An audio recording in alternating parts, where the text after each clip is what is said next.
What's up, guys? Thank you for coming back to the channel. It's TyTheNaturalista. So on today's video, it's going to be a little bit more personal for me, and I'm going to be sharing with you why I went natural. So if you are on the fence about transitioning, or if you're one of those who maybe perms their hair, then you definitely want to check out this video. So stay tuned because I have a lot of gems to give you.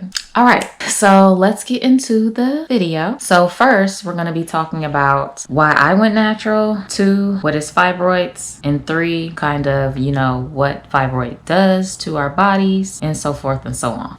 Okay, so first, let's get into why I went natural. So I used to go to a beautician. I probably went to her about 2 years, 2.5 years, something like that, maybe 3. And I was going twice a week, or I was going every 2 weeks, sorry. So bi-weekly, she would do my hair. However, she was more of the beauticians that deal with the perms. So she didn't really deal with the natural hair. So at the time, while I was getting my hair done, I was wondering like, why isn't my hair growing? So I asked her, I'm like, I've been coming to you for a while and it just seems like my hair isn't growing. Of course, she says, oh, it's growing. You just can't tell. So I'm like, well, if I'm coming to you for 2.5 years, 3 years, I should see some length. I should see some type of difference, right? You would think, right? No, I didn't see anything. So, I started to go back to my African braids. We all like to get our little box braids and our passion twist and, those $200, $250 hairstyles, Anyway, I was going to get some type of box braids, I think. I was in the chair and there was another lady, an older lady, probably around in her 40s. She started to talk about why she was transitioning into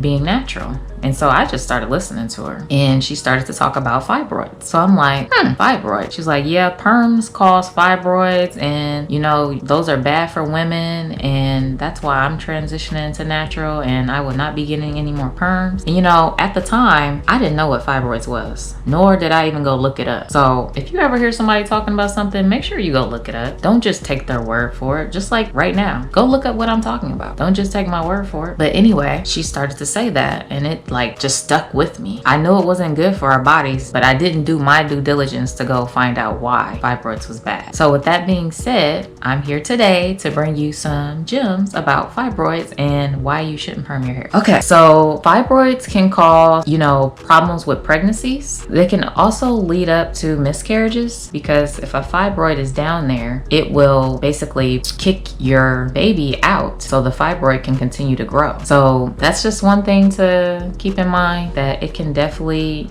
cause issues to your pregnancy. So that's one reason why you shouldn't use any type of hair straightener or perms in your hair or hair dye, because it can lead up to fibroids. So keep that in mind if you're dyeing your hair. It also can cause heavy periods. Who wants to have a heavy period? We have to deal with that every month. And technically, if you didn't know this, you should only be like 3 to 4 days on your period. I would say 3 at the most for the heaviest, because if you're bleeding any time after that, like heavy, you're hemorrhaging and you shouldn't be hemorrhaging. So just keep that in mind. Another thing that fibroids can cause is cramping, abdominal pain. It can also cause painful sex as well, which you don't want that.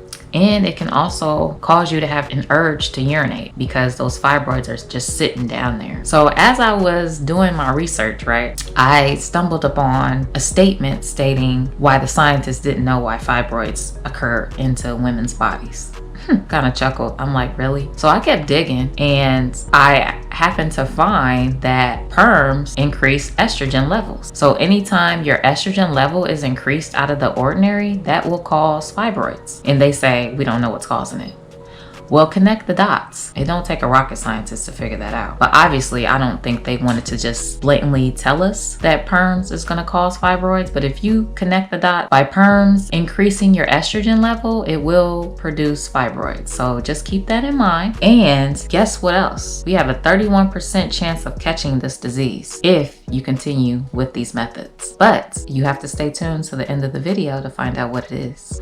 Okay, so in order for you to find out what that 31% chance of catching this disease is, you would have to watch part 2 of this video. This concludes part 1. I hope you guys enjoyed the video. I hope you learned something from the video. If you did, please let me know down in the comments below. I would love to know what you learned today. I'm TyTheNaturalista. I appreciate each and every one of you coming to the video. You guys take care. You guys stay safe and be blessed. And I'll catch you on the next video.